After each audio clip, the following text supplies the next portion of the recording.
जिंदगी अब एक डगर पर चल निकली थी तो यही वक्त था कि उसके पैरों की जंजीरों को और मजबूत कर दिया जाए। तुम्हें मेरे साथ जिंदगी गुजारने और बर्बाद होने का पछतावा है तो तुम लौट जाओ, ना रहो यहाँ एहसास ज़ियां के साथ। मैंने गुस्से से कहकर करवट बदल ली। जाने किस घड़ी मेरे मुंह से ये बात निकली थी कि अगले ही रोज़ उसकी अम्मा की शदीद बीमार होने की खबर मिली। इसने उसने मुझसे न पूछा न बताया और अपनी टिकट करवा ली। अभी चंद दिन पहले ही तुम लौटे थे पाकिस्तान से सलमान। मैंने उसे एहसास दिलाना चाहा कि हम इसके यूं जल्दी जल्दी के पाकिस्तान के फेरे अफोर्ड नहीं कर सकते। जवाब में सिर्फ उसने मुझे गुस्से से घूरा।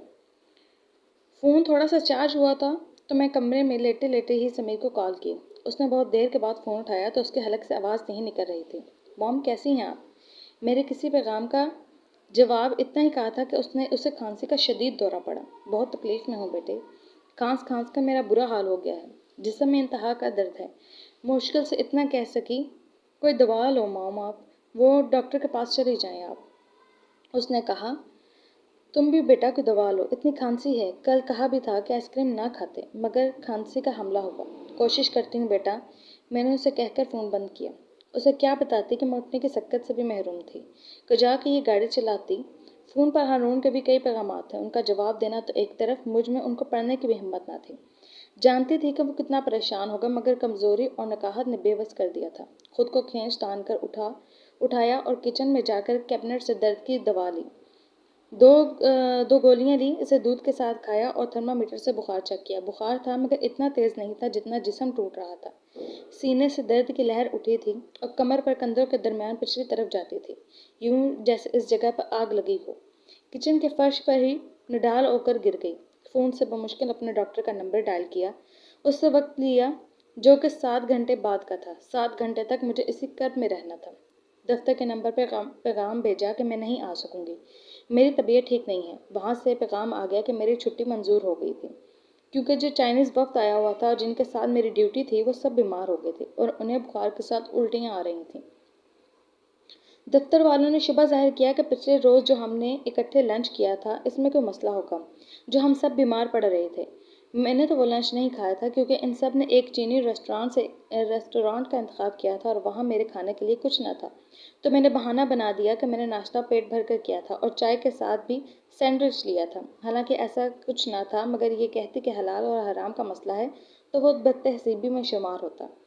मैंने कई मुलाजमतें बदली थीं। अब इस मुलाजमत पर मैं गुज़िश्ता 10 बरस से कायम थी। इसकी वजह ये थी कि पहले 3 साल मुकम्मल होने के बाद मुझे कंपनी की तरफ से गाड़ी ख़रीदने के लिए कर्ज़े की पेशकश हुई थी। मैंने उसका फ़ायदा उठाकर अपनी कंपनी के ही कोलीग हारून के तवस्त से एक सेकंड हैंड गाड़ी ली थी। गाड़ी के अमूमी इस्तेमाल काम से घर और घर से काम का था।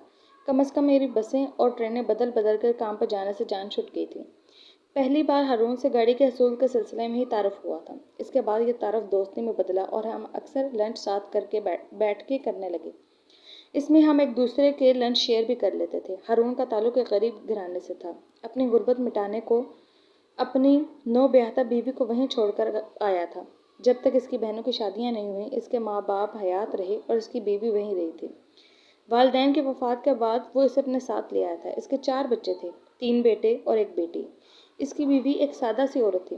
वो इसे लंच में रात के बचे हुए सालन के साथ सब्जी के साथ पराठा बनाकर दिया करती थी।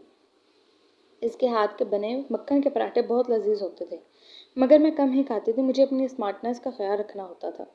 यह स्मार्टनेस मेरी मुलाजमत के लिए अहम थी। मुझे गैर मुल्की वक्त के साथ जिम्मेदारी दी जाती थी और इसके लिए मुझे ज़ुबान पर अबूर होना, लिबास का अच्छा होना, अदब अदाब के साथ स्मार्ट होना भी अहम था। एयरपोर्ट पर लैंडिंग से कुछ चंद लम्हे पहले ही वो तैयारा गिरकर तबाह हुआ था। मुझे इल्म भी नहीं था कि वो किस एयरलाइन से गया था और कैसे। इसे लाहौर की परवाज़ नहीं मिली थी तो उसने कराची और वहाँ से इस्लामाबाद की परवाज़ बुक करवा ली थी। वहाँ से इसका इरादा बरास्ता मोटरवे लाहौर जाने का था। ये सब कुछ उसके दोस्त ने मुझे बताया, जिसने इसकी सारी बुकिंग करवाई थी। सलमान ने उससे कहा था कि सबसे पहली जो परवाज़ मिलती है वो बुक कर दे।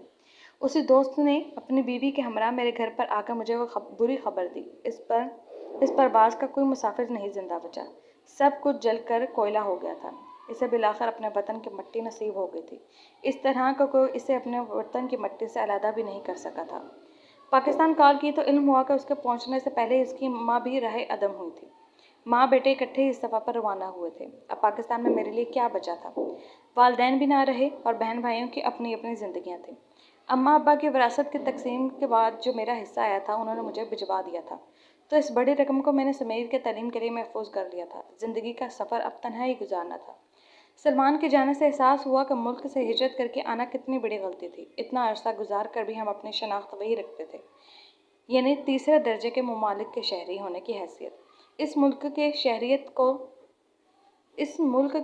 तो हासिल हो गई थी, मगर इस मुल्क के बासियों ने हमें इस तरह कभी तस्लीम नहीं किया। सुबह को शाम और रात को दिन करना ही ज़िंदगी का मकसद ठहरेगा।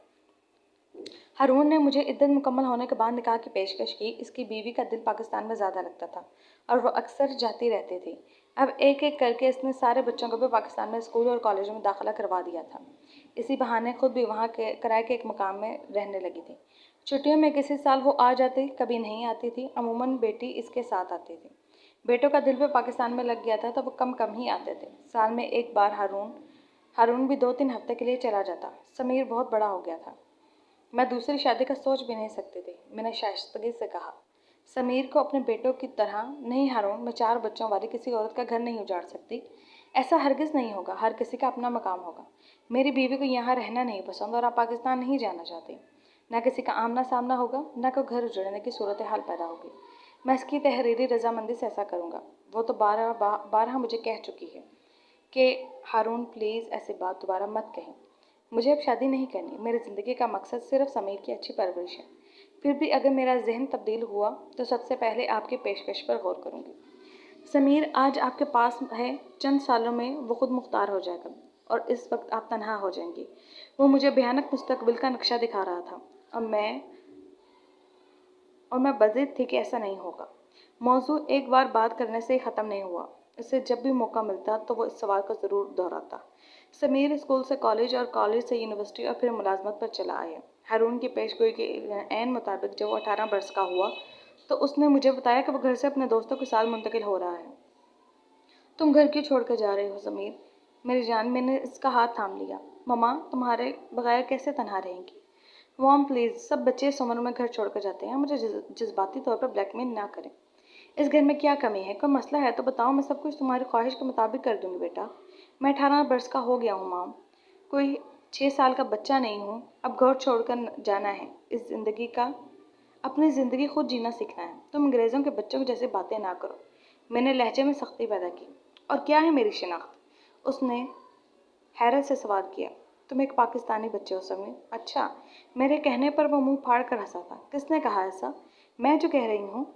मैं यहीं पैदा हुआ हूँ, यहीं पड़ा बड़ा और यहीं शहरियत है मेरी मॉम। पाकिस्तान में ज़िंदगी में फ़कत एक बार गया था, चंद हफ्तों के लिए, शायद 6 साल की उम्र में। तुम्हारे माँ बाप पाकिस्तानी हैं समीर। अच्छा, उसने कहकर कहका लगाया। कहाँ है आपका पाकिस्तानी पासपोर्ट, शहरियत? वो फिर हंसा। सब कुछ तो मॉम आपने सरेंडर कर दिया था मॉम, यहाँ की शहरियत के लिए। अब आप पाकिस्तान जाने के लिए वीज़े की ज़रूरत होती है। उसने मुझे आईना दिखाया। मैं रोती पीटती रह गई। वो अपना मुख्तसर सा सामान लेकर चला गया। बकौल इसके वो जवान हो गया था और अपनी मसरूफियात थीं, दोस्तियाँ थीं और शुगल था। घर उन सब के लिए मुनासिब मकाम ना था और मैं कदम कदम पर उसकी हरकतों पर एतराज़ करती। मैं आपसे मिलने आता रहूँगा मॉम। मैं आपकी एक कॉल की दूरी पर हूँगा। जब भी वक्त मिलेगा आपके हाथ की कुछ अच्छा खाने को मन चाहेगा तो मैं आ जाऊँगा। उसने मुझे वादे की डोर थमा दी थी। हर वीकेंड पर घर आ जाना बेटा। मैंने एक दरख्वास्त की। नो मॉम, बिल्कुल भी नहीं। एक वीकेंड ही तो होता है ज़िंदगी को एंजॉय करने के लिए। उसने साफ इनकार कर दिया। कम ही आता था मगर वो आ जाता था। मैं भी बहानों से बुलाती रहती थी। हर बार उसकी बगल में एक नई लड़की होती। मैं जानती थी कि वो पीता पिलाता भी था और खाने पीने में हराम और हलाल की तमीज़ भी नहीं करता था।